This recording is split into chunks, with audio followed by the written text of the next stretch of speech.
सवाल को देखिए, यहाँ पर बोला है कि 14 मई 2009 को थर्सडे था, तो हमें 13 जुलाई 2010 को क्या होगा वही हमको निकालना है, कौन सा दिन होगा। ठीक है, तो इसके लिए हम एक आसान तरीका अपनाते हैं। जैसे 14 मई है, यहाँ पर 13 जुलाई है। ठीक है, हम 14 मई को लेंगे आगे वाला का, तो 14 मई का मतलब 5।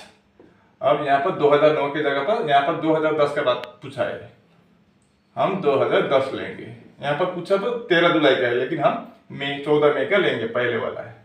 अब हम 14 मई 2009 माइनस कर देंगे। ठीक है, अब यहाँ पर 14 से 14 0, यहाँ पर भी 5 से 5 0, यहाँ 2010 से 2009 यानी कि 1 होगा।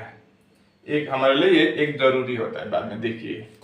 अब यहाँ पर मई और जुलाई के बाद हमने 14 मई, यहाँ पर 13 जुलाई 2010 का बाद पूछा है, लेकिन हमने 14 मई 2010 तक चला गया। अब उसका बाद का जाना पड़ेगा।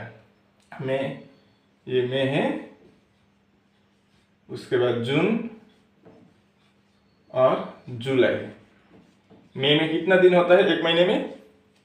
31 दिन, लेकिन हमने 14 तारीख तक चला गया, तो बचा कितना है? 17। जून में 30 दिन होता है और जुलाई में 31, लेकिन यहाँ पर 13 जुलाई के बाद पूछा है, तो हम 13 जुलाई तक जाएंगे।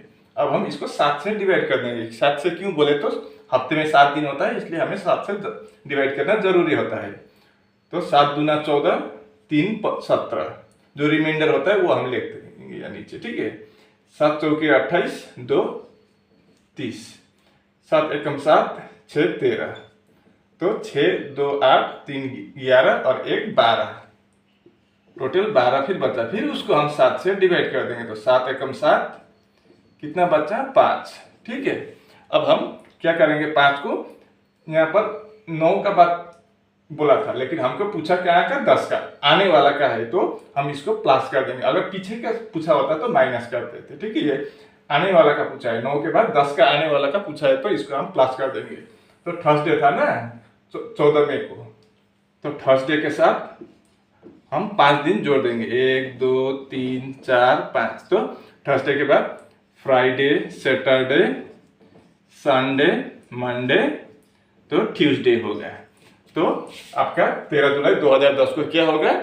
ट्यूसडे होगा, यानी कि आपका C option is the right answer. अगर जानकारी अच्छी लगी तो वीडियो को लाइक शेयर कमेंट करना, और अगर आप चैनल पर भी नए हो तो कृपया करके चैनल को भी सब्सक्राइब करना। धन्यवाद।